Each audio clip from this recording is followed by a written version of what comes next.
اور آپ نے فرمایا کہ مقداد ایک جملہ سنو، لا یبقى على ظهر الارض بیت مدر ولا وبر الا ادخله الله کلمۃ الاسلام بعز عزیز او ذل ذلیل. اے مقداد یاد رکھنا اللہ رب العزت اس دنیا میں بسنے والے تمام کے تمام انسانوں تک، وہ انسان چاہے پہاڑوں میں رہتے ہو یا خشکی پہ رہتے ہو، دریا میں رہتے ہو یا عام انداز سے وہ انسان رہتے ہو، پکے مکانات میں رہتے ہو یا کچے مکانات میں رہتے ہو، وہ مٹی اور پتھر کے بنائے ہوئے مکانات ہو یا کپڑے کے بنائے ہوئے مکانات ہو، نبوت کی زبان سے جملہ نکلا ہے، لا یبقى على ظهر الارض بیت مدر ولا وبر الا ادخله الله کلمۃ الاسلام. اللہ رب العزت ہر گھر کے اندر کلمہ اسلام پہنچا کر کے رہے گا. بعز عزیز او ذل ذلیل، دنیا یا تو فرما بردار ہو کر کے کلمہ اسلام کو قبول کرے گی، ورنہ پھر جب دنیاوی نظام اس کو تنگ نظر آئے گا تو مجبوری میں پھر اسلام کے اندر داخل ہوگی، لیکن کلمہ اسلام پوری دنیا پر غالب آ کر کے رہے گا. حضور علیہ الصلوۃ والسلام کا لایا ہوا وہ دین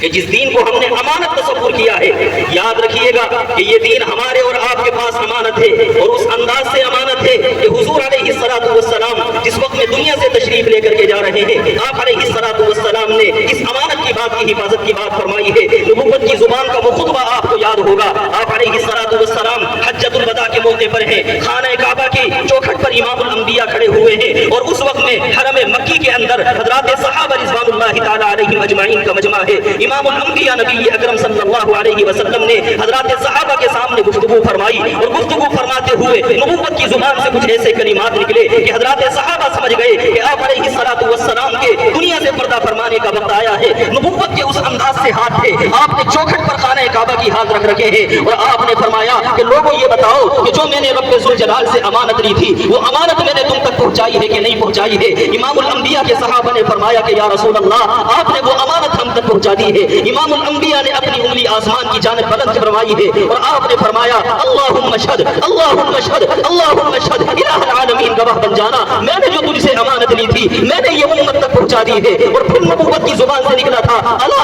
فلیبلغ الشاہد الغائب، جو یہاں پر موجود ہے وہ غائبین تک اس امانت کو پہنچا دے. نبوت کے صحابہ نے اس جملے کو سنا ہے، روایات میں آتا ہے، علماء نے لکھا ہے، صحابہ کی سیرت میں آپ کو ملے گا کہ کتنے وہ صحابہ ہیں کہ جو مکہ المکرمہ سے اپنے گھروں کو بھی رخصت نہیں ہوئے ہیں، وہ دنیا کے اندر پھیل گئے ہیں، اور انہوں نے دنیا میں امام الانبیاء کی امانت کو آگے پہنچایا ہے. حضرات صحابہ نے جان کی قربانیاں دی ہیں، مال کی قربانیاں دی ہیں، مدینہ منورہ کو چھوڑنا گوارا کیا ہے، نبوت کے قرب کو چھوڑنا گوارا کیا ہے، لیکن نبوت کی امانت کو انہوں نے ختم کرنا گوارا نہیں کیا، بلکہ امت میں پھیلایا، اور خالی امت میں زبانی انداز سے نہیں پھیلایا، اپنے کردار سے پھیلایا ہے. آج ہماری اور آپ کی صورتحال یہ ہے کہ ہم زبانی دعوے کرتے ہیں، ہم ظاہری طور پر عبادات کرتے ہیں. یاد رکھیے گا عبادات ہم اور آپ نہیں کرتے، عبادات تو مکے کے کافر بھی کرتے تھے. قرآن کہتا ہے وما كان صلاتهم عند البيت الا مكاء وتصديا، کہ عبادت تو یہ مکے کے کافر بھی کرتے ہیں، لیکن عبادت کیسی ہونی ہے؟ عبادت ایسی ہونی ہے کہ جو رب ذوالجلال کی منشا کے مطابق ہو، جو نبوت کی تعلیم کے مطابق ہو، جو حضرات انبیاء کے مشن کے موافق ہو. اور وہ جو عبادت ہے وہ عبادت عقائد کی حفاظت کی عبادت ہے، وہ جو عبادت ہے وہ اسلامی قوت کے اوپر جمے رہنے کی عبادت ہے. آج ہمارے کتنے نوجوان وہ ہیں کہ جن کے ذہن و دماغ میں یہ تصور چلتا ہے کہ دنیاوی نظام کو چلانے والے رام کرشن ہیں، جن کے دل و دماغ کے اندر یہ تصور چلتا ہے کہ دنیاوی نظام کو چلانے والی کچھ ایسی قوتیں ہیں کہ جو قوت دیو مالائی ہیں، وہ ٹی وی کے اوپر چینل چلا کرتے ہیں، ٹی وی کے اوپر رام لیلا جیسی کہانیاں آتی ہیں، ہمارے افراد ان کہانیوں کو سنتے ہیں اور ایمانی تزلزل کا شکار ہو جاتے ہیں. یاد رکھیے گا اس وقت میں سب سے بڑی طاقت و قوت وہ ہے کہ ہم اپنے ایمان کی حفاظت کی بات کریں، اپنے عقائد کی حفاظت کی بات کریں. آج سب سے بڑا بہاؤ اور سیلاب اگر ہے تو عقائد کے اوپر حملے کا ہے. اگر سب سے بڑا بہاؤ اور سیلاب ہے تو دین سے سمجھوتا کرنے کا بنا ہوا ہے. ہم دین سے سمجھوتا نہ کریں، عقائد سے سمجھوتا نہ کریں. رب ذوالجلال نے قرآن میں حضرت خضر علیہ السلام کا واقعہ پیش فرمایا کہ حضرت خضر چلے ہوئے جا رہے تھے، آپ نے ایک بچہ دیکھا، چھوٹا سا بچہ گلی میں کھیل رہا ہے. حضرت خضر نے اس بچے کو پکڑا ہے اور گلا گھونٹ کر کے اس کو مار دیا ہے. بچے کا قتل ہو گیا. حضرت موسیٰ علیہ السلام نے پوچھا کہ آپ نے اس بچے کو کیوں قتل کیا ہے؟ حضرت خضر نے فرمایا کہ یہ بچہ آگے چل کر کے بگاڑ لانے والا تھا. اللہ رب العزت نے قرآن میں یہ واقعہ صرف کہانی اور قصے کے طور پر بیان نہیں فرمایا، بلکہ یہ پیغام دیا ہے کہ منحوس بچہ، عقائد کی خرابی والا بچہ، اعمال صالحہ سے دور بچہ معاشرے کے لیے کتنا بڑا ناصور بنتا ہے کہ اس کو قتل تو کیا جا سکتا ہے لیکن عقائد سے اور دین سے سمجھوتا نہیں کیا جا سکتا.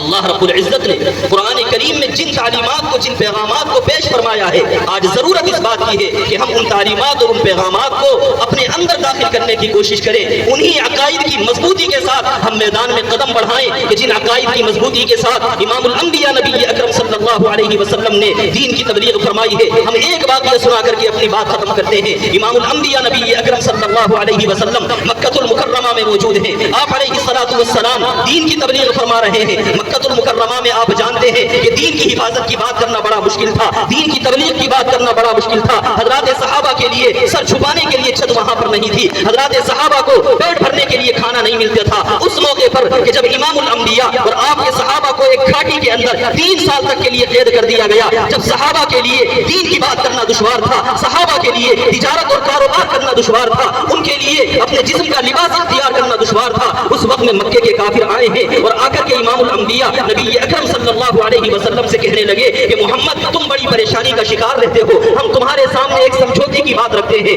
اگر تم اس سمجھوتے پر عمل کرتے ہو ہم تمہارا بائیکاٹ نہیں کریں گے، ہم تمہارے صحابہ کو تکلیف نہیں پہنچائیں گے، ہم تمہارے راستے میں کانٹے نہیں بچھائیں گے۔ امام الانبیاء نے فرمایا کہ بتاؤ وہ کون سی بات ہے جو سمجھوتے کی لے کر کے آئے ہو؟ مکے کے کافروں نے کہا محمد ہم سمجھوتے کی بات یہ لے کر کے آئے ہیں کہ جس خدا کی تم پوجا کرتے ہو ایک سال ہم تمہارے خدا کی پوجا کر لیا کریں اور ایک سال تم ہمارے خدا کی عبادت کر لیا کرو، پوجا کر لیا کرو۔ مکے کے کافروں نے امام الانبیاء کے سامنے بات لا کر کے رکھی ہے، نبوت کو جلال آیا ہے، غصہ آیا ہے، اور اس جلال کی کیفیت میں رب ذوالجلال نے امام الانبیاء نبی اکرم صلی اللہ علیہ وسلم پر جو وحی نازل فرمائی ہے وہ بڑی جلالی آیات ہیں۔ قرآن کریم بڑے غصے میں بولتا ہے قل یا ایھا الکافرون، اے محمد ان کافروں سے کہہ دو لا اعبد ما تعبدون، جس کی تم پوجا کرتے ہو ہم اس کی پوجا نہیں کر سکتے، لکم دینکم ولی دین، تمہیں تمہارا دین مبارک ہو، ہم اپنے دین کے اوپر جمے رہیں گے۔ وہ نبوت کی تعلیم کہ آپ مکہ المکرمہ میں اگر چاہتے کافروں سے سمجھوتا کرتے اور پیغام یہ دیتے کہ ہم اپنے گھر کی حفاظت کرتے ہیں، بچوں کی حفاظت کر رہے ہیں، کاروبار کی حفاظت کر رہے ہیں، جان کی حفاظت کر رہے ہیں، معیشت کی حفاظت کر رہے ہیں، لیکن نبوت نے عقائد کی تعلیم پر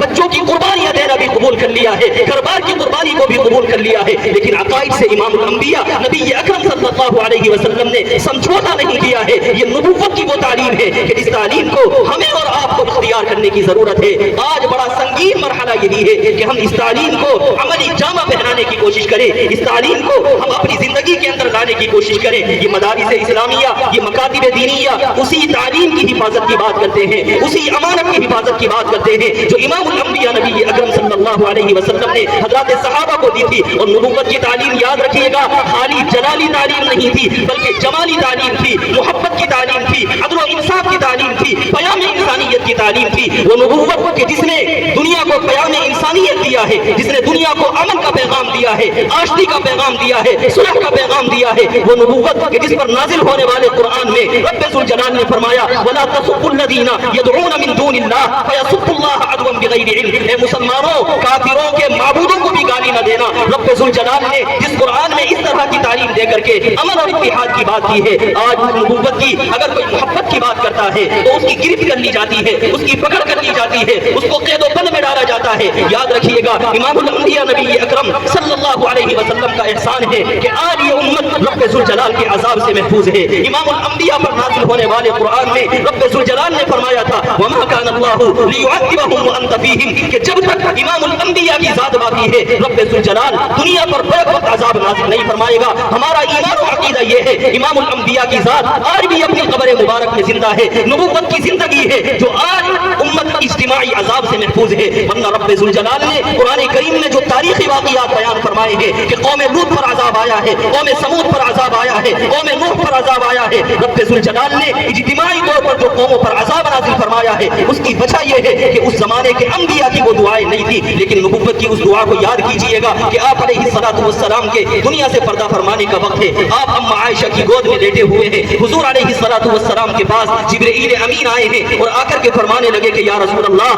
رب العزت آپ سے ملاقات چاہتے ہیں۔ امام الانبیاء کو جب یقین ہو گیا کہ اب مجھے دنیا سے رخصت ہونا ہے اور آپ نے رب ذوالجلال سے ملاقات کو چاہ لیا تو آپ نے اس موقع پر اپنی بیویوں کو بلایا ہے اور ان کے سامنے آپ علیہ السلام نے کوئی جملہ نہیں فرمایا، خاموش خاموش بیٹھے رہے، بیویوں سے ملاقات کی ہے، بیویاں رخصت ہو گئی ہے، آپ نے اپنی بیٹی حضرت فاطمہ الزہرا کو بلایا، پہلی 3 بیٹیوں کا انتقال ہو چکا تھا، حضرت فاطمہ باقی تھی، ان کو بلایا ہے، حضرت فاطمہ کی کان میں آپ نے ایک بات فرمائی ہے اور حضرت فاطمہ کو رخصت کر دیا ہے، حضرت علی کو بلایا ہے، ان کو آپ نے محبت کی باتیں کی ہیں، حضرت علی کو رخصت کر دیا ہے، اہل بیت کی حفاظت کی بات آپ علیہ السلام نے نہیں فرمائی، صرف چند باتیں امام الانبیاء نبی اکرم صلی اللہ علیہ وسلم نے فرمائی ہے۔ پھر آپ علیہ السلام نے حضرت جبریل علیہ السلام سے پوچھا کہ جبریل یہ بتاؤ کہ میں دنیا سے رخصت ہو جاؤں گا، میرے بعد اس امت کا کیا ہوگا، ذرا اس امت کے بارے میں رب ذوالجلال سے معلوم کر کے آؤ۔ امام الانبیاء نبی اکرم صلی اللہ علیہ وسلم نے جبریل علیہ السلام کو واپس آسمانوں پر بھیجا ہے کہ اس امت کے بارے میں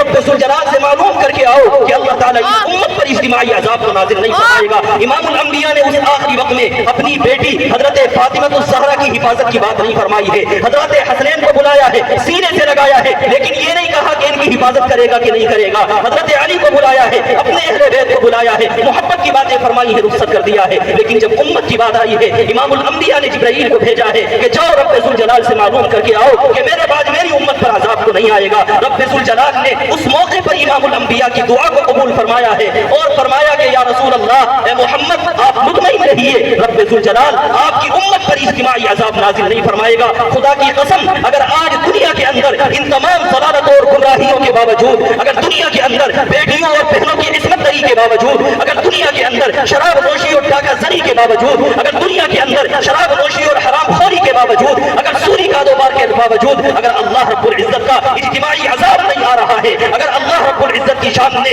گستاخی کرنے کے باوجود، قرآن کریم کو جلانے کے باوجود، نبوت کی زبان پر اور نبوت کے کلام پر حملہ کرنے کے باوجود اگر رب ذوالجلال کا اجتماعی عذاب نہیں آ رہا ہے تو یہ امام الانبیاء نبی اکرم صلی اللہ علیہ وسلم کی رحمت کا نتیجہ ہے۔ اس رحمت للعالمین کے حوالے سے آج ہمیں اور آپ کو انتہائی سنجیدہ ہونے کی ضرورت ہے۔ اللہ تعالیٰ مجھے بھی اور آپ کو بھی کہنے سننے سے زیادہ باتوں کو سمجھنے کی توفیق مرحمت فرمائے۔ وآخر دعوانا الحمدللہ رب العالمین۔